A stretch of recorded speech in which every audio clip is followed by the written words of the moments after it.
Hi guys, it's April coming at you.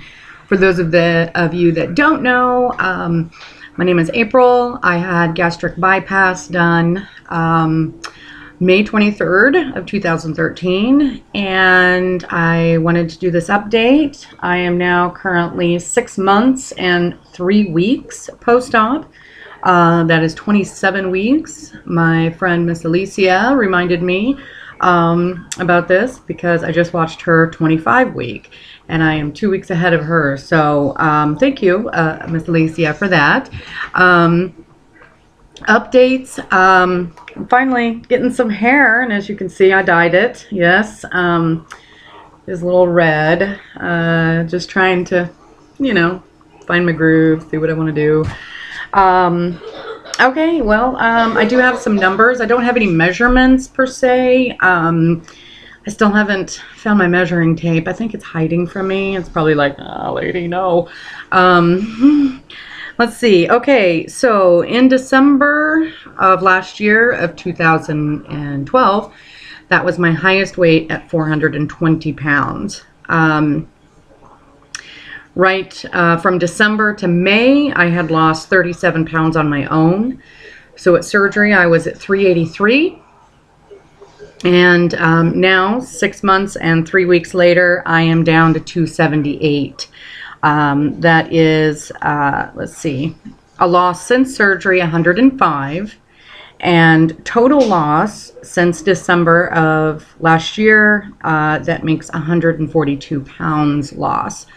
I can absolutely positively tell you that having the gastric bypass has saved me. It's an adjustment, of course, and that is, something that you have to do research on. Like I say, you just can't go in this whole lightheartedly.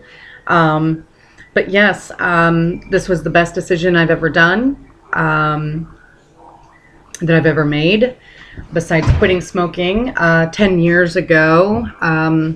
Well, yes, 10, 11, no, 9 years ago. Sorry about that. 9 years ago this month, I quit smoking cigarettes and have never even taken one drag.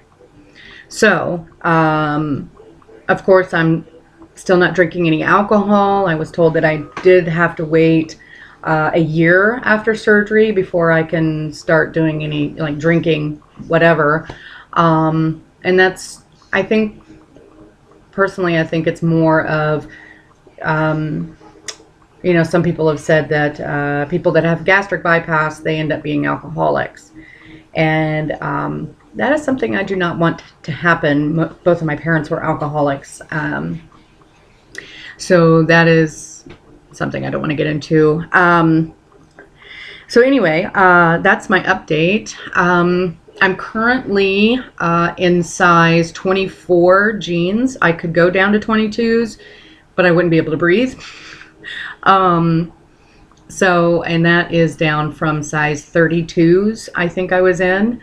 My shirts have gone from a 6X.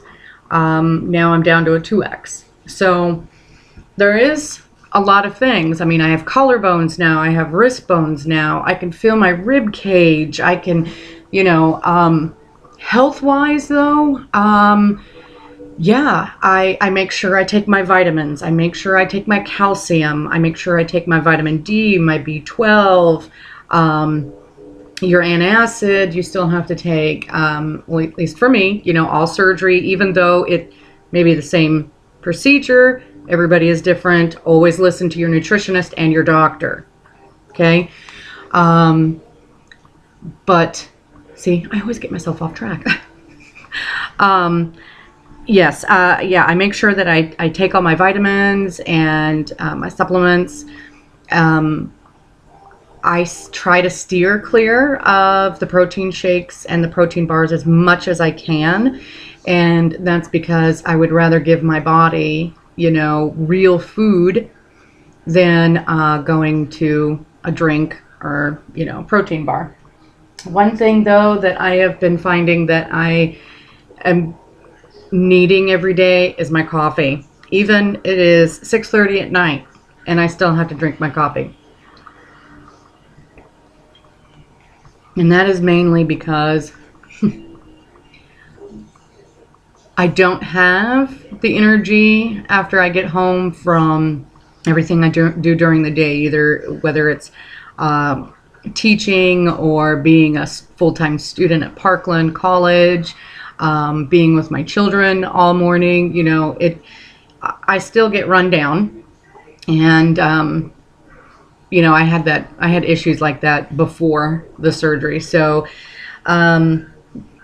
but you know, the surgery is a malnutrition surgery, so I don't think I'm getting something there. But yeah, my hair is growing back. The only part I have see, my brain goes so fast, that I have not cut is the top here. I just keep trimming up the sides and everything.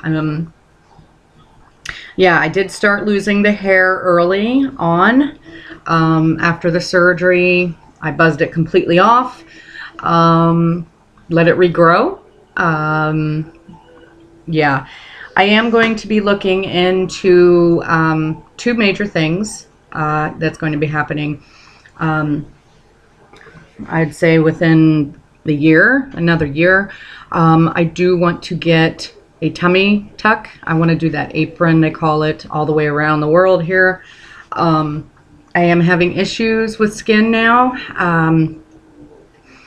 But, you know, it's just like when you blow up a balloon and you let all the air out, you get that it's not like it was before you blew it up. So, you know, that's something that you have to, you know, deal with as well.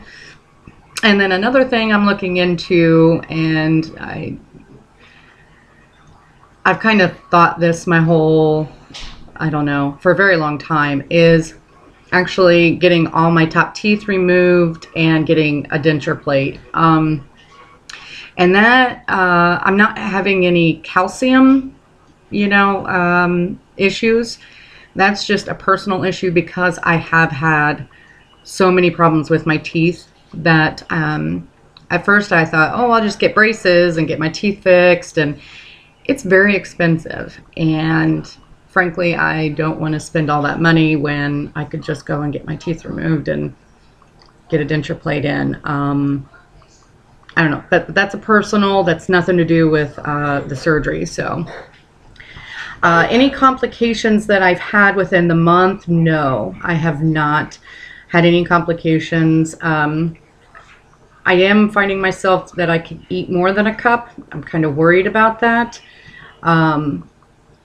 So I just have to make sure that it's not a slider food, keep up the protein.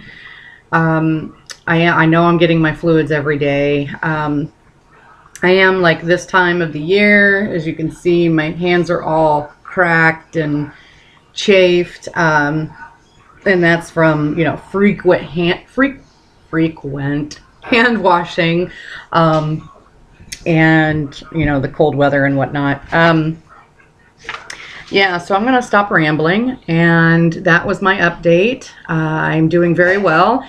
Tomorrow is Thanksgiving, so to make myself feel like I'm not losing out on a lot of things, I do have some ideas that I'm going to do. So what I'm going to do is I'm going to end this one, and then I'm going to switch over and do another one on meal options for tomorrow for all of us out there. And I hope that you watch. All right, guys, thank you very much. God bless. Have a wonderful night. Bye-bye.